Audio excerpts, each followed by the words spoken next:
Voilà, c'est ça. Donc, enregistrement de ce premier webinaire, retour d'expérience de facilitateur ou facilitatrice. Donc, c'est un webinaire qui est enregistré, donc qui s'est organisé par Joy, Robert, ma compagne et collaboratrice, et puis moi. Donc, par l'association Présence Active. Donc, Présence Active, on fait de la formation, on fait des formations d'introduction sur la gouvernance collective, qu'on peut appeler partagée, distribuée, agile. On peut mettre plein de mots sur tout ça, mais voilà comment on s'organise ensemble. On propose aussi des formations longues sur la facilitation et l'accompagnement d'équipes, d'organisations. On accompagne des organisations à se saisir de tout ça, à pratiquer, à être autonome. Et puis, on facilite aussi des processus participatifs, soit pour des équipes, soit des fois dans le cadre d'approches plus démocratiques, de démocratie participative. Et puis, on crée et on met à disposition un certain nombre de ressources. Et je pense que pas mal d'entre vous ont déjà téléchargé des documentations pédagogiques, des livrets pratiques avec plein de petites fiches. De temps en temps, on a le MOOC avec des vidéos. On va mettre à disposition typiquement les vidéos de ces webinaires de retour d'expérience. Donc voilà, on essaye de créer de la ressource un petit peu pour qui s'intéresse à ces sujets et a envie de s'en saisir et de pratiquer en espérant que ça porte des fruits agréables et efficaces, efficients pour vous. Donc le webinaire est filmé, il sera accessible en replay sur le site ainsi que les futurs webinaires à venir. On est sur un format 12h15, 13h, avec une petite marge, 13h15 maximum. Ça va dépendre un petit peu des questions que vous amenez ou pas. Donc, s'il y a moins de questions, ce sera plus court. S'il y a plus de questions, on pousse un petit peu. On va avoir Laurent qui va avoir la parole et qui va pouvoir présenter un petit peu son retour d'expérience pendant une trentaine de minutes.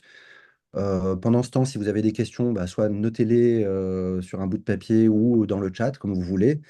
Et puis, on prendra un moment, en tout cas 15 minutes, voire 30 minutes pour vos questions, vos retours par rapport à ce que Laurent va nous partager. Donc, ce webinaire, il s'inscrit dans une nouvelle série de webinaires qu'on met en place. Donc, il y aura des webinaires plutôt d'introduction sur le sujet. Je pense assez souvent sur le côté gouvernance collective, mais vraiment sous un angle un petit peu introductif des sujets de base. De temps en temps, on aura des webinaires plus d'exploration sur des sujets un petit peu plus techniques. On ne sait pas encore exactement ce que sera le prochain, typiquement. On aura des retours d'expérience d'équipes, hein, donc des équipes que nous on a accompagnées, mais ils nous partageront un petit peu les réflexions sur leur cheminement. Et là aujourd'hui, pour ouvrir un petit peu cette série de webinaires, c'est un retour d'expérience de facilitateurs ou de facilitatrices qui se sont formés, qui ont fait la formation longue chez Présence Active et puis qui nous partagent un petit peu leurs expérimentations et comment ça fonctionne, les défis, les réussites, un petit peu tout ça. Donc aujourd'hui, on accueille Laurent Kern, qui est président de l'ASAM, qui est aussi accompagnateur en montagne, et puis facilitateur, et puis qui va nous partager un peu son retour d'expérience en se nourrissant un peu des 3+1 piliers de l'écocratie. Donc l'écocratie, c'est le nom qu'on a donné à notre approche de comment on s'organise ensemble, de gouvernance collective.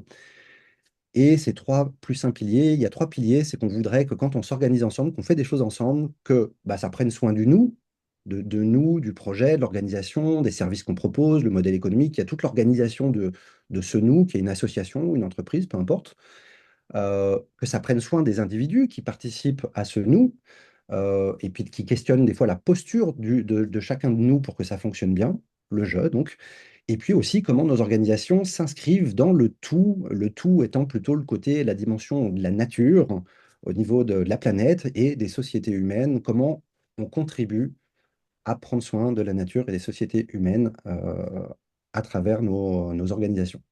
Donc ça, c'est les 3 piliers. Et puis le pilier supplémentaire, c'est le pilier de la facilitation qui, pour nous, on espère que la facilitation permette de soutenir les 3 autres piliers.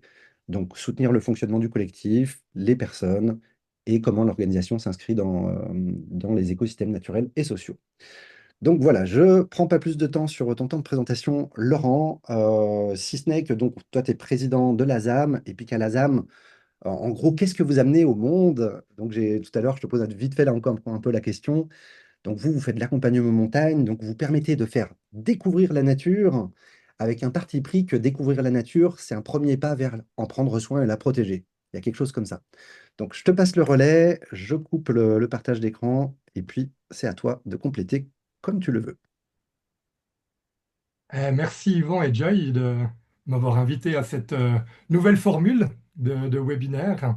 Et c'est l'occasion pour moi aussi de faire un retour sur ce qu'on a vécu depuis 2 ans à l'ASAM Vaud. Alors, je précise hein, que je suis co-président de l'ASAM Vaud, euh, pour pas heurter non plus les susceptibilités de personnes. Donc, l'ASAM est une association fêtière suisse des accompagnateurs en montagne. Il y a plusieurs sections, dont la section vaudoise. Donc, pour ceux qui sont, et celles et ceux qui ne sont pas en Suisse, c'est une région, un canton de la Suisse romande. Et donc, on est donc deux coprésidents maintenant sur cette région-là. Donc, voilà, je voulais juste relativiser. Une région qui va quand même on va dire, du canton de Genève jusqu'au canton du Valais et qui lie le lac Léman au lac de Neuchâtel. Donc, c'est une belle région qui touche à la fois le Jura et les Alpes, qui sont les deux territoires sur lesquels nous travaillons. Et donc, effectivement, par rapport aux toutes, on est vraiment, je dirais vraiment les interlocuteurs de la nature à l'heure actuelle, parce qu'on est les médiateurs, l'interface, on va dire, entre la population, les institutions et notre environnement. On est tous des passionnés et formés aussi, donc au niveau connaissance de la nature, mais aussi de la sécurité des groupes en nature.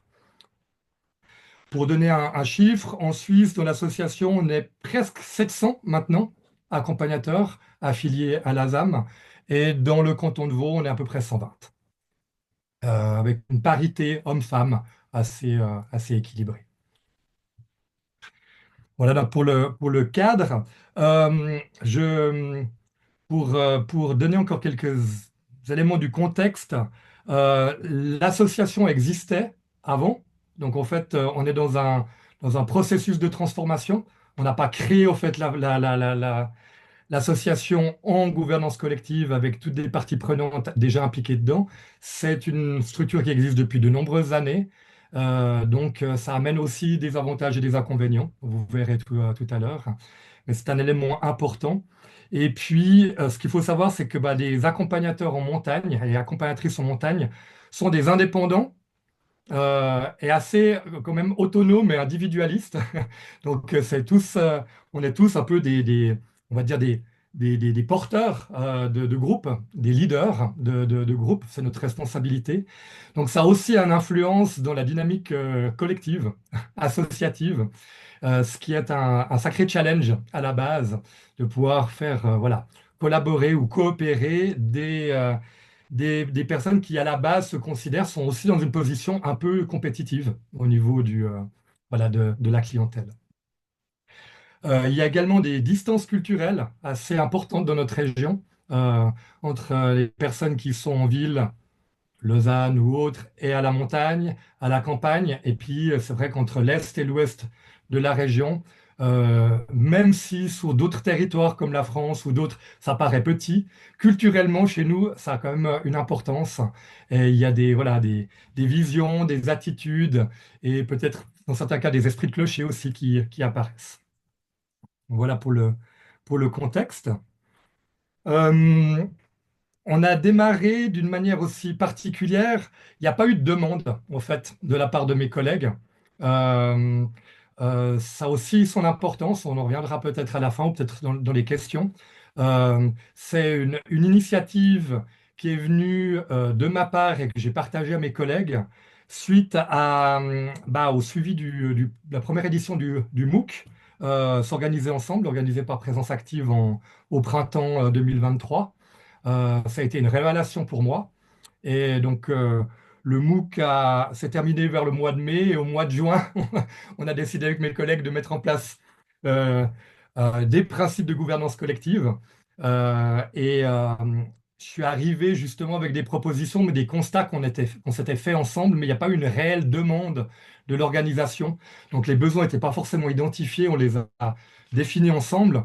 Donc, je vais vous juste les donner, ceux qui étaient là. Donc, c'est parti d'un besoin aussi de remplacement des membres de comité. Je pense que c'est partout le même problème. Dans les associations, c'est difficile de renouveler, de trouver des gens qui s'impliquent dans l'organisation.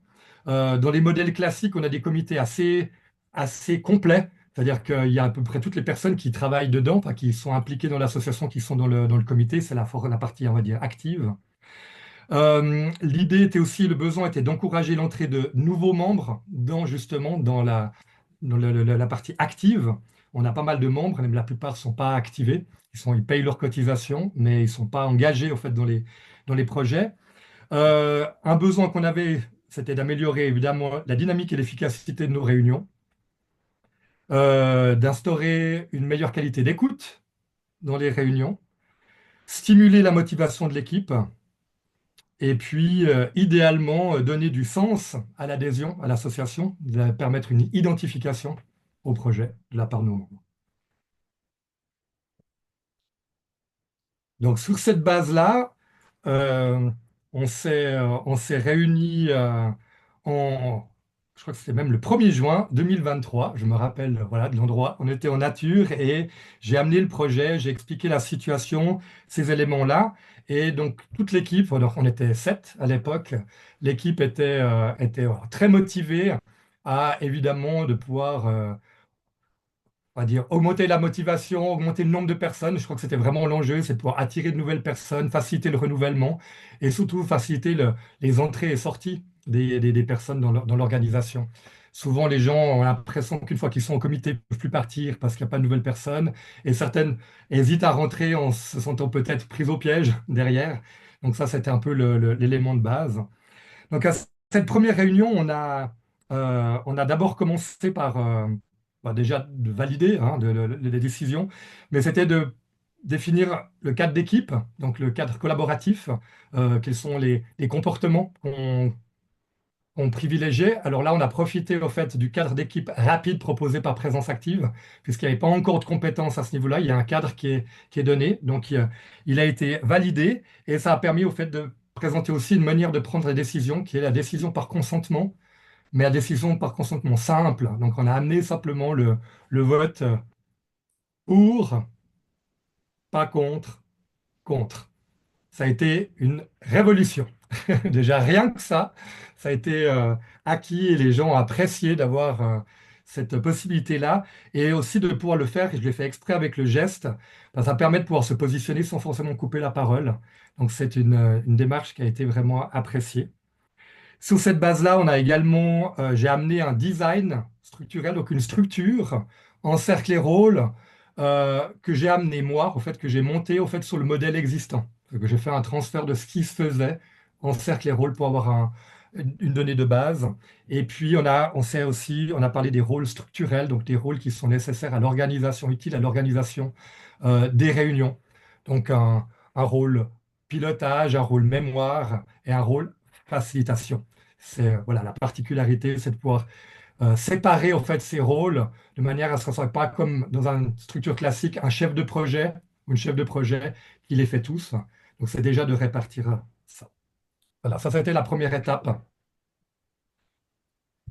Donc on est parti là-dedans. Donc je précise aussi on est une association de bénévoles. Donc ça fait aussi les différences entre une entreprise avec des personnes qui sont engagées, donc au niveau de la disponibilité du temps à disposition, donc on ne se voit pas toutes les semaines. Euh, et les personnes s'activent évidemment en dehors de leur heure de travail. Donc on a un rythme de réunion voilà, qui est assez lent. Donc, en novembre 2023, on a été un peu plus loin. On a pu développer la décision par consentement complète avec tout le processus. On a découvert aussi l'outil de jugement majoritaire qui permet de pouvoir, dans un groupe, faire ressortir des préférences ou au contraire des manques d'intérêt sur certaines propositions. On a utilisé les réunions opérationnelles, donc la réunion de suivi, et puis la distribution de la parole. Et puis, l'année d'après, au mois de mai 2024, donc il y a eu quelques réunions, mais je vous donne les points marquants, on a fait un bilan dont le modèle d'écocratie s'appelle bilan de fertilisation, qui permet vraiment de pouvoir prendre le temps ensemble en équipe, de ramener les expériences qui ont été eues et d'en tirer des pistes d'amélioration. Et cet élément-là a été vraiment aussi un point important. C'est que ça a amené beaucoup à l'organisation de pouvoir faire ça. Ce qui nous a permis aussi de découvrir la gestion de projets cycliques en plusieurs étapes et de ne pas avoir une approche linéaire, mais vraiment cyclique de la gestion d'une activité. Dans le modèle, c'est rêve, plan, action, célébration. Donc la célébration, c'est le bilan. Et ça permet au fait de mettre de des attentions différentes dans le cours de la vie de l'organisation. Et au mois de juillet, on est reparti avec un cercle de rêve. Donc ça, c'est l'orientation. Et puis de poser des priorités collectives. Donc là, on avait pu faire le tour complet. Donc ça, c'était la première année, c'était l'implantation. Et puis, pendant la deuxième année, donc entre 2024 et 2025, ce qui s'est fait là maintenant, on a développé, on a mis tout ça en place, on a rodé ces choses-là, et je vais vous montrer ce à quoi on est arrivé avec ça. Je partage juste.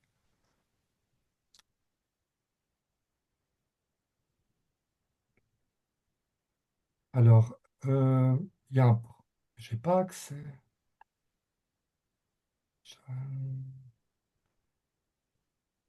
Je vais te mettre, t'étais peut-être pas en côte. Ah, Euh, là, hop, voilà, autant pour moi. Normalement, ça devrait être bon. je réessaye.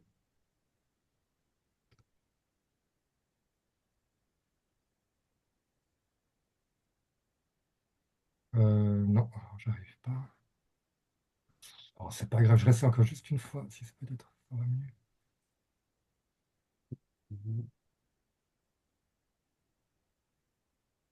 Ah, si normalement tu pouvais, bah, tout le monde pouvait partager, toi compris. Ouais, mais ça, j'arrive pas à voir le nom. C'est pas grave. Donc, c'était juste pour vous montrer, en fait, on a mis en place dans un intranet sur le site internet à l'heure actuelle euh, vraiment tout notre modèle de gouvernance qui est disponible au fait pour tous les membres. Et c'était au fait l'enjeu de pouvoir justement partager ce à quoi on était arrivé. Donc, tous les membres de l'organisation peuvent trouver un cadre intentionnel qui définit justement notre raison d'être, nos missions, nos valeurs, un cadre collaboratif qui définit les comportements qui nous sommes, mais également euh, la structure, euh, une structure claire, encercle les rôles, la gestion cyclique, les éléments des réunions, et puis aussi où se trouvent les informations, parce que c'est assez l'enjeu, c'est de pouvoir partager les informations.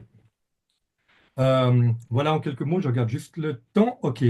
Ça, c'était pour donner un petit peu le déroulement, le cheminement. Je voulais vous montrer la structure en cercle et rôle, mais c'est pas plus important que ça. C'est qu'en gros, dans notre structure, maintenant, on a des cercles qui sont les activités qu'on a. Il y a un projet école, il y a un projet de nuit à la belle étoile, de bivouac, d'accompagnement de public en bivouac. Ça, c'est les projets qui sont là. On a un cercle de communication et puis évidemment tout ce qui est relations membres et administratif, de gestion des membres. Et une des choses qui est arrivée, au fait, toute cette organisation-là a permis également l'émergence de nouveaux projets par l'intelligence collective. Et j'en parlerai encore un petit peu après. C'est donc un événement qui... Je rentrais un petit peu dedans parce que du coup, dans cet événement-là, on a pu le démarrer de zéro, justement en gouvernance collective, en intelligence et gouvernance collective, et les résultats sont juste exceptionnels au niveau du nombre de personnes impliquées et de leur implication. Alors voilà en quelques mots la démarche. Et puis, je vais vous donner un peu on va dire les défis, les contraintes ou les blocages qu'on, qu'on a vécus. Je dirais que la première, c'est que dans ce transfert-là, il y a beaucoup d'informations, de nouvelles informations, il y a beaucoup de changements, et, euh, et pour certaines personnes, ça fait beaucoup. Euh, il y a un vocabulaire aussi qui vient, on a des nouveaux termes, et ça a fait beaucoup d'informations à la fois, et certaines personnes se sont retrouvées un peu larguées par rapport à ça. Euh, Justement, le vocabulaire peut paraître un peu ésotérique pour certaines personnes qui ne sont pas habituées. Euh, et puis, en l'occurrence, les contraintes, c'était pour moi au niveau individuel, c'est que ce qui s'est passé, c'est que mes collègues n'ont pas voulu prendre du temps à faire une formation spécifique. Donc, on est parti sur l'idée d'apprendre sur le tas. Donc, c'est pour ça que sur une année, on a mis en place, ils ont découvert les processus. Ça prend du temps. Euh, et je pense qu'effectivement, une formation de départ a manqué pour pouvoir mettre un peu tout le monde de niveau. Là, c'est très disparate selon la participation aux réunions et dans les différents cercles dans lesquels se trouvent les gens. Je vois également une très grande différence, évidemment, dans les cercles dans lesquels je suis actif. Et puis, j'essaye de ne pas être partout.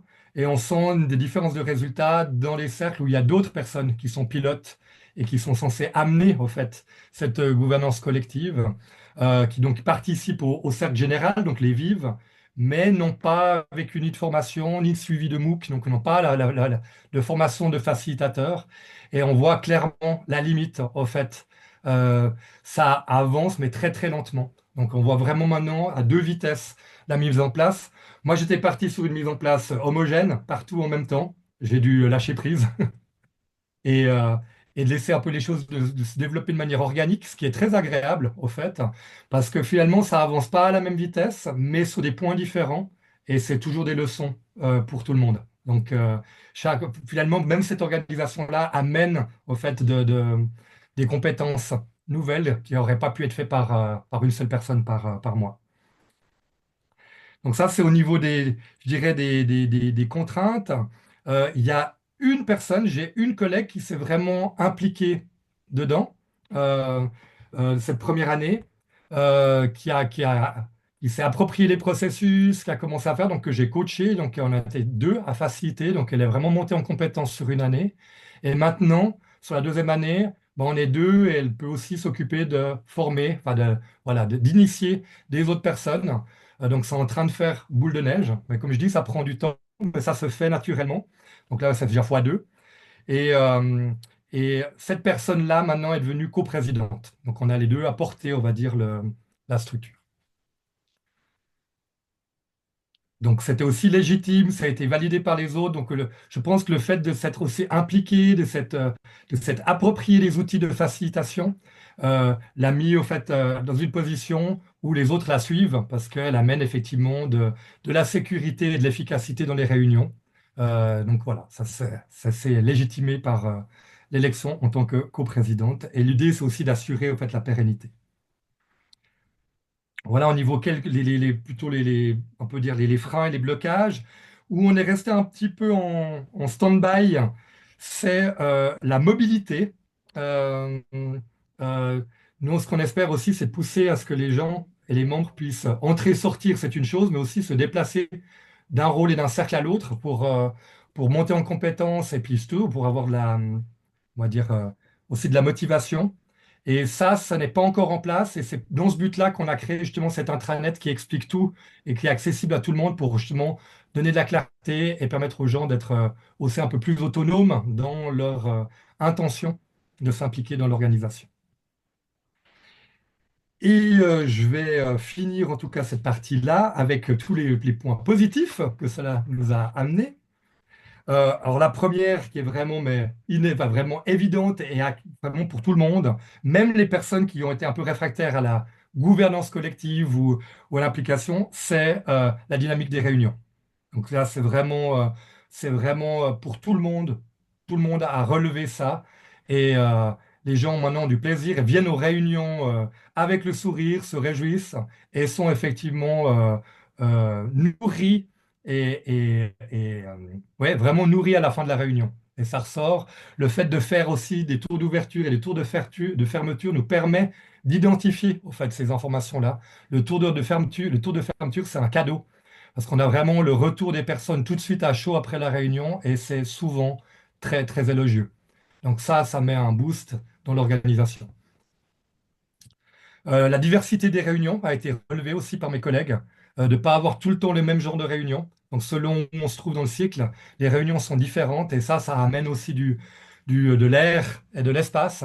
Et ils ont vraiment apprécié ça. Au niveau plus large, la clarté de la structure, on l'a présenté en assemblée générale et ça a amené aussi beaucoup de crédibilité à ce qu'on faisait, d'avoir une structure vraiment détaillée, visible avec un design, donc on peut la communiquer et vraiment détaillée. Alors, je précise que cet élément n'est pas spécifique à la gouvernance partagée. Ça devrait et ça pourrait se faire dans n'importe quelle organisation. Mais souvent, on ne le fait pas. Par contre, c'est un point clé au fait de la gouvernance partagée. Donc, on l'a fait à cette occasion-là et on en bénéficie. Ce qui s'est passé au niveau de l'équipe aussi, on a une diminution du nombre de personnes au comité. Hein, je parlais au début, il y avait 7 personnes qui faisaient un peu tout, et puis un comité qui est élu par l'Assemblée générale, c'est assez rigide, qui est engagé sur une année, donc ça demande de voir dedans, et puis après, le comité s'occupe de tout. Donc on a un comité qui s'est réduit, on est 4 personnes maintenant qui gèrent vraiment le côté plutôt légal, on va dire, et statutaire. Et on a une équipe, on va dire un bureau, une équipe de terrain qui, elle, a augmenté. On est passé de 10 à 22. Euh, et là, c'est vraiment ça l'apport de la gouvernance collective, c'est qu'en fait, ces personnes-là sont impliquées de manière pratique et pas, on va dire, ne sont pas engagées et élues à une assemblée générale. Elles peuvent rentrer parce qu'elles sont motivées, se déplacer et ressortir indépendamment, on va dire, du cycle statutaire. Et ça fait une grande différence. Et donc, on a vraiment ce premier pas. Donc, on espère que ça va amener aussi après derrière de la mobilité. Euh, la répartition des charges de travail aussi et des responsabilités était un plus. Au lieu que ce soit un petit groupe de personnes qui doit tout faire, c'est plus de personnes et c'est plus réparti. Donc c'est à taille humaine. Et je pense que ça, c'est un des éléments qui permet à plus de personnes de venir dedans. Donc que ça soit au niveau collectif, ça amène, mais aussi au niveau individuel, de pouvoir s'engager et avoir la liberté de se déplacer, voire aussi de pouvoir ressortir facilement. Euh, on a l'agilité aussi de la structure, hein, l'adaptation de la structure. On a pu déjà voir maintenant, surtout sur la deuxième année, les gens commencent à s'approprier la structure. Donc on peut la remettre en question et vraiment la faire coller aux besoins. Donc on a pu enlever des choses qui ne servaient pas en sachant qu'on pourrait les ramener et de surtout de pas amener des choses qu'on aimerait faire mais qui ne sont pas encore là. Ce qui était un biais que moi j'avais dans une structure de vouloir déjà mettre dans la structure ce vers quoi on va, mais qui du coup alourdit, alors que là, on a vraiment juste la structure qui correspond à ce qu'on a besoin de maintenant. Et si dans une semaine, on a besoin de rajouter quelque chose, on peut le faire. Et ça, ils ont commencé à le comprendre et c'est vraiment, vraiment ouais, un plus. Et puis, je disais, l'émergence de nouveaux projets, c'est venu vraiment, alors le fait qu'il y ait de la confiance, que les gens peuvent discuter entre eux, et c'est vraiment quelque chose qui m'a échappé, moi, alors qu'à la base, en tant que président, j'étais à l'origine de tout, de tous les projets. Il y a un projet d'événement qui s'est développé, ils l'ont mis en place, alors il s'avère que je suis quand même rentré dans le projet parce qu'après, ça m'a plu et j'ai amené justement aussi les compétences de facilitation. Et on a fait tout là, dans ce cas-là, de A à Z, comme si on créait une nouvelle structure. Et là, on a pu la créer vraiment en gouvernance collective dès le départ, avec la rédaction de la raison d'être et des missions de manière collective, des priorités collectives. Et ça a permis à des personnes que je peux voir qui ne sont pas forcément des leaders de prendre leur place et d'amener des éléments dedans qui sont, à mon avis, des facteurs clés de succès du projet.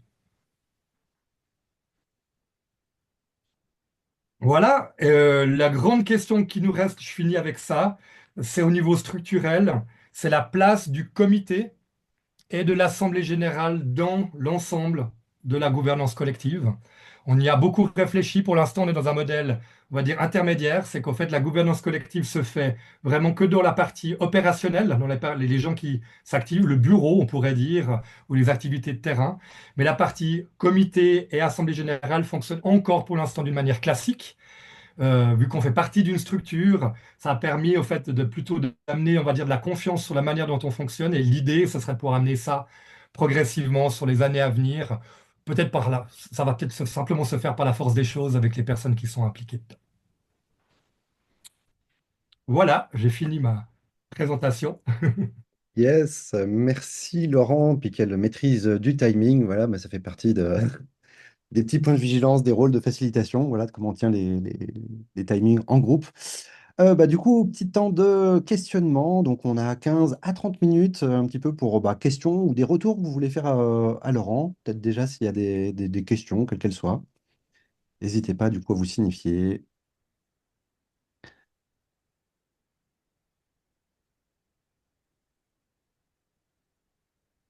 il brise la glace. Oui, je peux bien commencer alors. Merci. J'ai mis dans le chat, mais bon, je reprends. Ce qui m'a vraiment intéressé, entre autres, il y a plein de choses qui m'ont intéressé. Je vous remercie beaucoup pour cet exposé concis et en fait très synthétique et très très bien fait. C'est le fait que vous disiez, et peu importe en fait que chacun se soit, enfin peu importe, c'est pas tout à fait ce que vous dites, mais c'est mon interprétation, que chacun se soit pas emparé au départ de l'outil. C'est-à-dire que chacun n'ait pas eu cette formation, voilà, ce MOOC commun, etc. Non, le MOOC est très bien fait, mais je trouve que, pour l'avoir vécu de nombreuses fois dans bien des groupes, que lorsque chacun s'approprie à son rythme les outils qu'il expérimente lui-même sur place, sans modèle à copier, sans voilà, et ben finalement ça prend effectivement beaucoup plus de temps, ça je suis d'accord, mais ça me semble bien mieux intégré et bien plus respectueux du rythme de la personne. Parce qu'on n'a pas tous les mêmes capacités d'assimiler, les mêmes capacités d'intégration. Ça peut effectivement, comme vous l'avez dit, qu'il y ait des personnes qui sont un peu noyées dans des termes qu'ils comprennent pas, dans la peur de pas y arriver.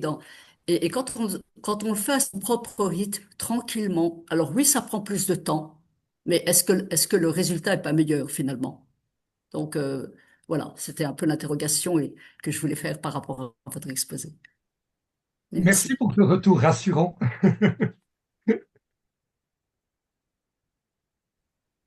Du coup, Laurent, Oui, ouais, c'était pas directement une question, donc justement, effectivement, sous cet angle-là, moi je vois évidemment, moi j'ai un peu la tête dans le guidon et puis voilà, et de l'avant.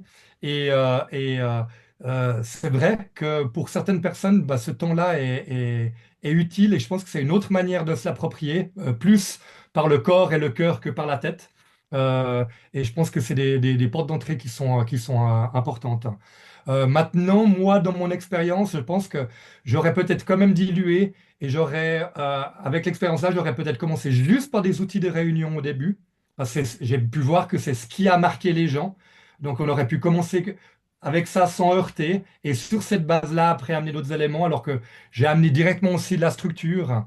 Et ça a pu heurter certaines personnes parce que d'un coup, il y a des mots différents, des manières différentes. Et voilà, donc peut-être que d'amener au fait ce temps d'assimilation, d'appropriation, mais de le penser et puis d'y aller vraiment outil par outil, on va dire. yes.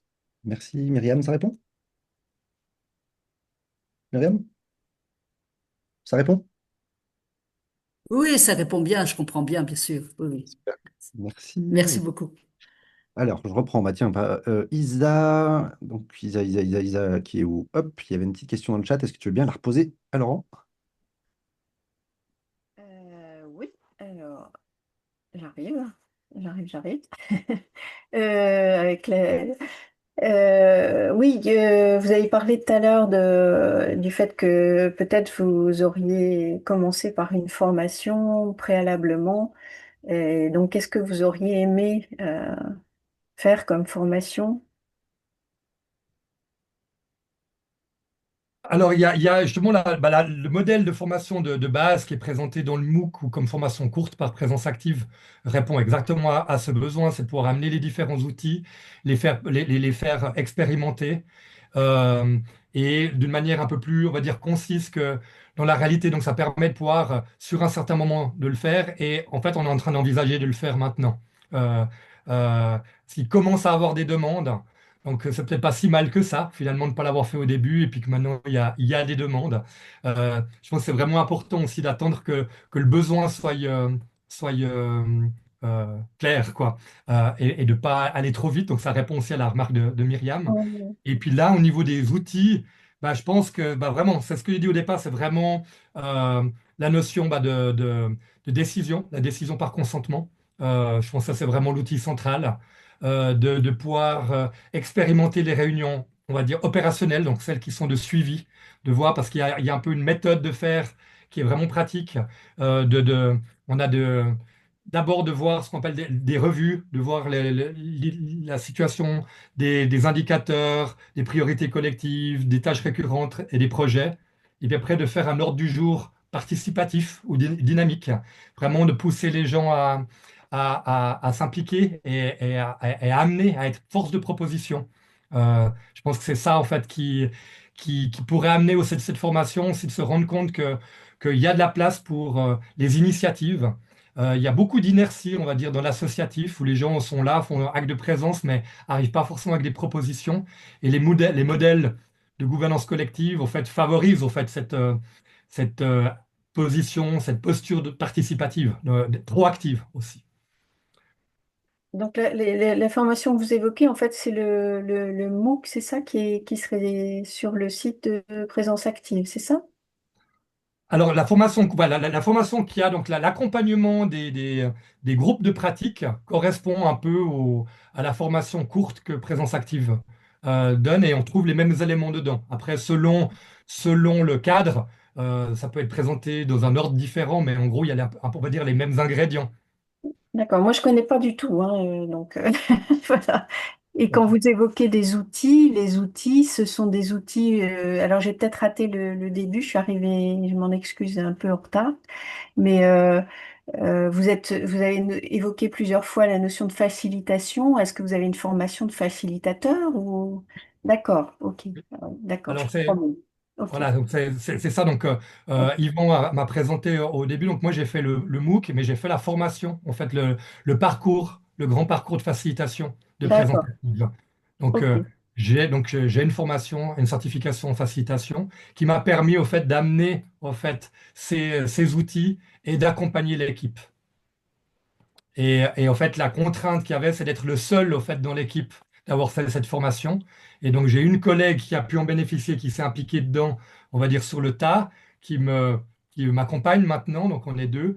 Mais c'est là où j'ai remarqué un peu le frein que ça amenait, que l'ensemble de l'équipe n'avait pas forcément toutes ces informations-là. Et ils les prennent, enfin, non, ils les apprennent maintenant, on va dire, au fur et à mesure. Mais on est déjà à 2 ans, en fait, de mise en place. Et puis Ça pour fait... répondre peut-être, donc je vais juste les redonner les outils, Mhm. ces ingrédients. Il y a ce qu'on appelle la décision par consentement, qui est vraiment centrale. La distribution de la parole. Il y a par exemple la structure d'une réunion, on va dire, opérationnelle. Il y a on va dire, la réunion de base de suivi. Après, il y a également des outils comme le jugement majoritaire. euh, et puis après, il y a aussi bah, les outils de bilan de fertilisation qui permet en fait de tirer des pistes d'amélioration concrètes. Et tout ça, c'est des éléments vraiment porteurs que, que, que mes collègues ont pu vraiment ont pu se rendre compte. Et ces éléments-là dans une formation, ça pose au fait, ça pose quand même une bonne base. Merci beaucoup. Yes, merci Isabelle. Je ramène juste une petite précision, effectivement, sur les formations. Nous, on met à disposition une partie de formation courte où il y a une quinzaine d'heures, un peu plus d'une quinzaine d'heures de vidéos théoriques. Donc ça, c'est un peu le MOOC. Mais souvent, bah, nous, de notre expérience, la théorie, quoi, c'est intéressant, mais ça suffit pas. Et souvent, si on doit faire un choix, bah, on préfère avoir 15 à 16 heures de pratique expérientielle avec les personnes pour qu'elles le comprennent en vivant une expérience. Mhm. La théorie, quelque part, est plus un complément et une assise qui vient renforcer le fait de permettre à des personnes de vivre une expérience différente de coopération ou de collaboration. Du coup, il y avait d'autres questions, je crois. Adélaïde, je te laisse poser ta question à Laurent. Oui, bonjour, merci pour la présentation, c'était super. Et donc, vous m'entendez, oui? Oui, oui, Oui, pardon, j'ai pardon. j'ai vu juste, je crois que j'ai vu Sabine réagir parce que je crois que j'ai sauté sa question, mais je lui Ah, donne la parole tout de suite après. Donc ça marche Adélaïde, pas. après Sabine. Donc oui, je me demandais un peu, vous avez parlé du fait que la structure, le design était accessible à tous et je me demandais quelle forme ça prend. Est-ce que c'est un fichier texte? Est-ce que c'est visualisé sous une forme schématique? Voilà. Oui, alors bah, effectivement, si j'avais pu le partager, ça aurait répondu à la question, mais j'ai préféré garder la fluidité de la présentation. Oui, alors c'est un design en cercle et rôle. En gros, ça se représente d'une manière graphique, Euh, donc c'est très visuel, avec des cercles en gros. Donc il y a des cercles qui s'imbriquent les uns dans les autres si, il y a des interactions. Je vais encore juste vérifier si j'arrive à... Ah bah voilà. Ah bah... Alors ça c'est la version publique. Euh, Ça c'est en cercle, mais en gros à l'intérieur des cercles il y a encore d'autres cercles. Et c'est aussi un souci de simplification. Ça c'est la partie publique euh, où on a vraiment simplifié. Puis à l'interne on rentre plus dans le détail avec les différents rôles qu'il y a dans chacun des cercles. Donc il y a la possibilité, on appelle ça de designer, donc de, de- de modéliser la structure. Et après, en texte, en fait, il y a la description de ces rôles sous forme de raison d'être, donc quelle est la raison d'être de chacun de ces cercles ou rôles, et surtout les missions, qu'est-ce qui est attendu au fait de chacun de ces cercles et rôles. Donc il y a une structure, on va dire une présentation graphique qui permet d'avoir une vision générale, et puis après vraiment un détail précis qui est pratique pour les personnes au fait qui vont après prendre en charge ces rôles. Ok. Et du coup, pour vos valeurs, la raison d'être aussi, vous avez parlé de ces aspects-là pour faciliter l'intégration de nouvelles recrues. Oui. Est-ce que là, sous quelle forme c'est disponible? Alors là aussi, donc c'est à la base c'est un document texte on va donner au fait qui va donner la raison d'être, les missions, les valeurs. Alors il y a tout un travail qui s'est fait en amont, en facilitation et en groupe pour les définir de manière collective. Mais après donc elles sont définies dans un document euh, qui pourrait être un peu comme une convention, hein, on va dire un peu le cadre dans lequel on travaille. Et ces éléments-là, nous on les a mis maintenant justement dans une partie du site qui a un accès sécurisé pour les membres, donc qui n'est pas public et qui est vraiment détaillé où tout le monde peut trouver ces informations-là. Ok, merci beaucoup. Yes. J'essaie Merci. juste un truc. Tu veux essayer de repartager l'intranet? Ouais, mais en fait, il me les donne pas. Quand tu cliques sur partager, elle apparaît pas ta fenêtre? Si, si, mais je peux pas choisir, au fait, la fenêtre que je veux. C'est sur Firefox, et dans Firefox, en fait, il me met unknown et j'ai pas de liste d'onglets, j'ai de pages à partager. Ok, bon, la technique contrarie ce partage. Euh, ok. Sabine, quelle est ta question? Oui, bonjour. Moi, de question un petit peu qui se tourne vers l'externe. C'est quoi quels ont été les impacts de ces changements d'organisation de l'association vis-à-vis de l'externe, vis-à-vis des participants aux sorties ou vis-à-vis de peut-être des organismes qui peuvent vous soutenir ou vous subventionner? Comment ça a Merci. été perçu ou reçu ou des choses comme ça? S'il y a eu des écueils ou Non, des non, alors réussites? en fait, c'est pas visible à l'externe. En fait, là, c'est vraiment de l'alchimie interne à ce niveau-là. C'est encore, je dirais, encore un tout petit peu trop tôt pour avoir des impacts à l'externe, sauf que j'ai quand même une anecdote qui vient. Mais là, c'est vraiment à l'interne. Donc, même déjà au niveau des membres, parce qu'il faut voir hein, que dans une association, il y a des membres actifs et des membres passifs. La plupart des membres payent leurs cotisations et ne sont pas impliqués. Euh, mais là, on est quand même passé, on va dire, d'un 10% de membres actifs potentiels à 20. Donc, à l'interne, ça a augmenté, on va dire, la participation. Euh, donc ça ne se voit pas encore à l'externe, mais par contre, ça augmente nos capacités à développer des projets. Donc c'est en train de se faire. À l'externe, ce que c'est en train de faire, c'est comme j'ai cité, il y a un nouveau projet qui est un événement. Donc l'événement, lui, va avoir une portée publique et ça, on n'avait pas avant. Donc là, il n'y a pas une prise de conscience de l'externe de la gouvernance partagée. Par contre, la répercussion d'avoir plus de gens, plus d'idées, donc ça a un impact à ce niveau-là. Et puis, il s'avère qu'on collabore avec un parc naturel et il s'avère que ce parc naturel s'est formé et a changé son organisation en gouvernance collective.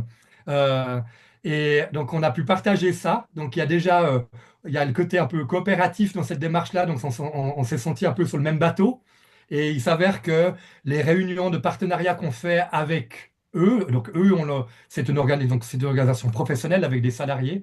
Mais quand on fait des réunions entre l'ASAM et le parc, ils m'ont proposé au fait de faciliter les réunions pour justement changer un peu la dynamique. Et ils étaient vraiment contents qu'un de leurs partenaires externes ait les mêmes outils et le même vocabulaire. Donc il y a, voilà, c'est en train de... Les différentes organisations commencent aussi à se rapprocher à travers ce genre de pratiques, en fait. Merci beaucoup. Yes, Et merci. du coup, ça répond, si je peux juste continuer. J'avais une deuxième question, c'était sur les résultats, parce que si j'ai bien compris, l'objectif de départ était d'avoir plus de membres actifs et mobiles. Et mais là, si je peux te tutoyer, tu viens de donner la réponse en disant de 10 à 20%. Super. Oui, oui. Bah, on est un peu plus de 100, donc on est passé, ouais, je dis, de 12 à plus de 20, donc ça correspond à peu près à ça. Et naturellement, hein, là, il n'y a pas eu plus de recherche, c'est simplement aussi la clarté, la définition des rôles et des fonctions. Enfin, je veux dire, les gens peuvent se faire une idée. Et puis, l'enthousiasme, surtout. L'enthousiasme, comment on dit, qui est partagé. Communicatif. J'ai pas compris? Enthousiasme communicatif. Voilà, exactement. Donc des gens qui sont dedans, qui en parlent à d'autres, et qui, donc du coup d'autres ont envie aussi de venir dans les projets. Donc il y a vraiment, je dirais, un changement au niveau de la dynamique, de l'énergie des gens qui sont dedans. Peut-être le fait que ça soit aussi nouveau, ça pique la curiosité, mais je pense que c'est aussi une approche qui est beaucoup plus humaine. Et donc du coup, ça s'adresse à des humains et qui sont concernés. Yes, merci. Il y avait une question de Frédéric. Est-ce que tu veux poser ta question, Frédéric?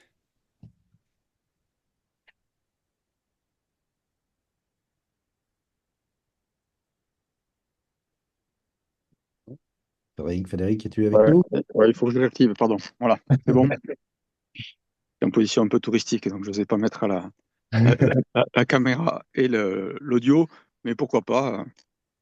Euh, donc oui, petite question sur le fait que le public, les membres sont plutôt leaders que souteneurs dans le langage gouvernance partagée, ou plutôt leaders que suiveurs.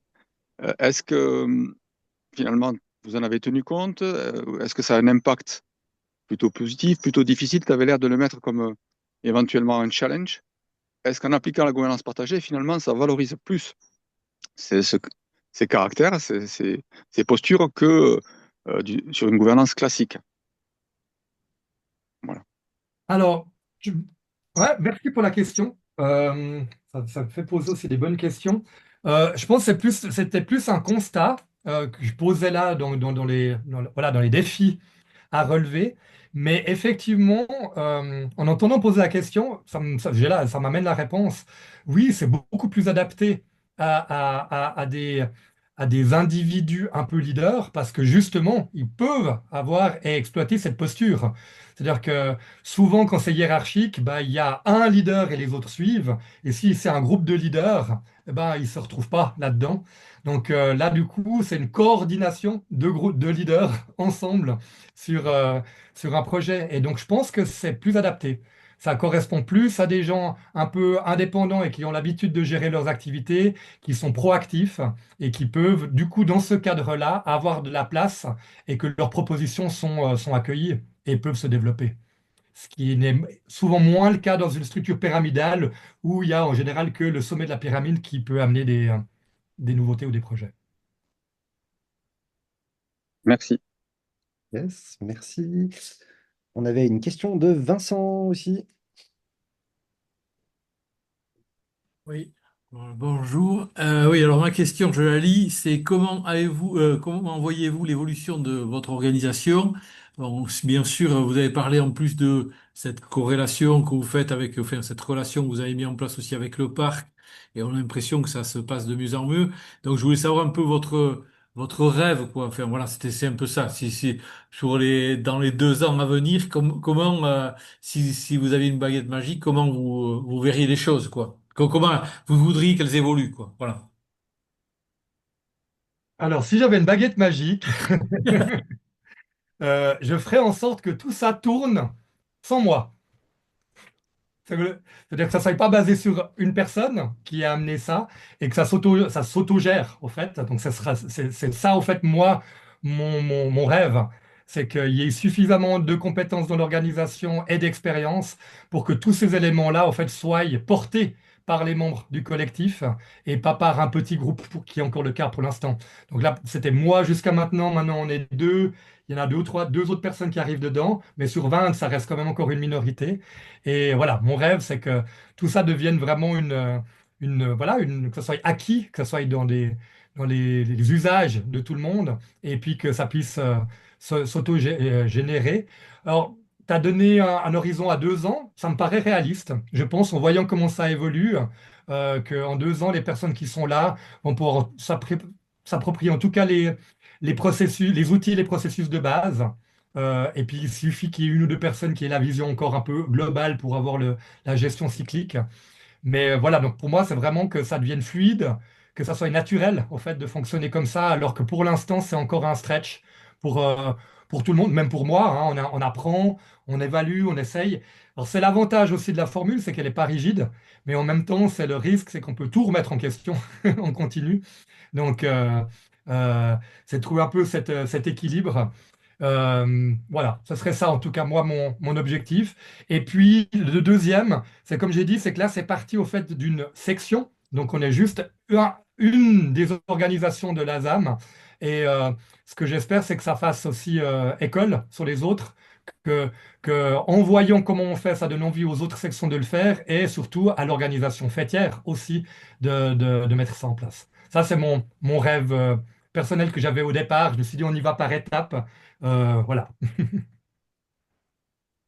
ça répond à ta question? Oui, oui, merci beaucoup. Ouais, ça répond tout à fait. Merci. J'avais vu un petit mot de Evan, mais je ne sais pas si c'était déjà un petit peu traité ou tu veux... Oui, c'était déjà un petit peu traité? Ok. Du coup, est-ce qu'il y aurait d'autres questions? Je suis à bout de ce qui était noté dans le chat, ou des questions ou des retours, hein, des feedbacks que vous voudriez faire à Laurent. Voilà, on arrive bientôt à 5, 6, 7 minutes de la fin de ce webinaire. Petit partage. Oui, moi, je trouve très, très riche, encore une fois, hein, ce partage d'expérience et personnellement assez convaincu, effectivement, que, voilà, prendre le temps, c'est intéressant parce qu'en fait, les gens montent en compétence, par cette organisation-là, cette façon de voir les choses. Et puis, ils le font, bah, voilà, ils le font sans pression, justement, sans résultat, recherche de résultats immédiats. Alors, personnellement, je serais plutôt, assez enthousiaste sur cette façon de faire, voilà, et de savoir prendre le temps, je crois, c'est important vraiment hein, pour moi. Je vois trop souvent voilà, des gens qui veulent aller vite, atteindre vite un objectif, c'est louable, hein, j'entends très bien ça, mais euh, on prend peut-être pas assez le temps des émotions qui se passent en chacun, de là où on en est, etc. Et ça me paraît bien aussi important. Voilà. Donc, merci beaucoup. J'ai trouvé ça très, très riche. Et puis, bah, merci à vous deux, Ivan et Joy, d'avoir inventé, créé ce nouvel espace, super chouette. Merci. Yes, merci. Oui, Joy? Oui, moi j'ai une petite question parce que je trouvais hyper intéressant d'avoir mis à disposition justement de tous les membres de la visibilité par rapport à l'intranet.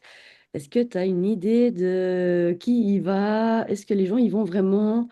Est-ce que ça suffit de mettre à disposition l'information pour que finalement les gens y aillent? Ou est-ce que tu as mis en place des stratégies pour les inviter à y aller? Alors, c'est tout récent, donc j'ai pas encore de retour précis. C'est vraiment la dernière chose qu'on a mis en place. Ouais, c'était juste bah, pendant l'été, en fait. Ou bah, non, avant l'été. Euh, Alors, on a une stratégie parce qu'on communique aux membres. Alors, c'est pas une newsletter, on faisait des newsletters, mais c'est simplement des mails, on donne des infos. Et en fait, dans ce mail-là, on rappelle systématiquement qu'il y a justement un intranet et il n'y a pas que la gouvernance partagée dedans, il y a d'autres éléments utiles aussi pour les membres, tout ce qui concerne les assemblées générales, les formations continues pour les membres. Donc, c'est vraiment un centre de ressources qui devrait donc normalement être fréquemment consulté. Et puis, bah, le modèle, il est en premier, en fait, donc on est obligé d'y passer.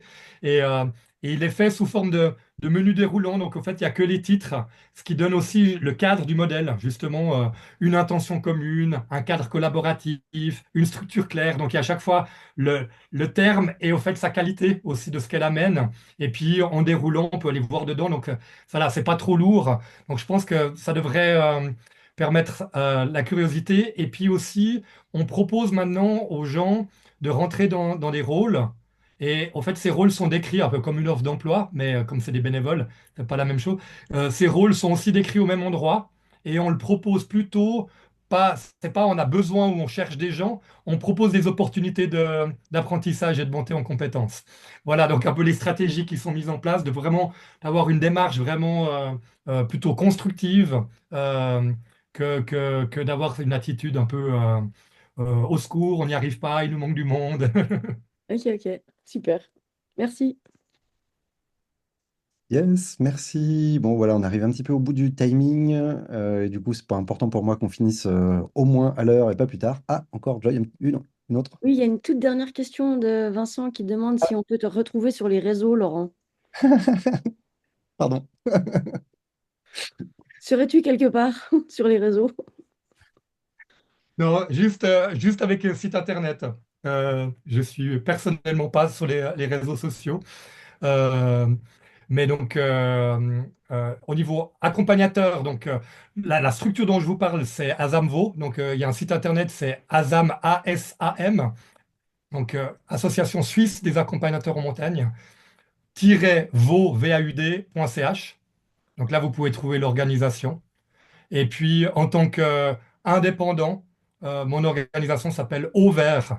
C'est la lettre O-vert la couleur.ch, avec toutes des activités justement de reliance à la nature, de reliance au vivant. Yes, merci.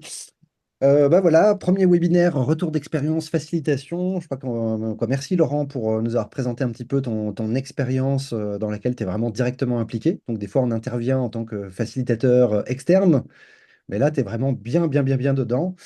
Voilà, on avait envie de partager avec vous un peu ce côté, comment on peut devenir des agents un petit peu de transformation, de coopération, de collaboration au sein des équipes. Voilà, qu'on soit impliqué dedans ou pas. Et merci beaucoup pour ce partage, c'était très riche. Voilà, toute bonne journée à vous, toutes et tous. Merci beaucoup.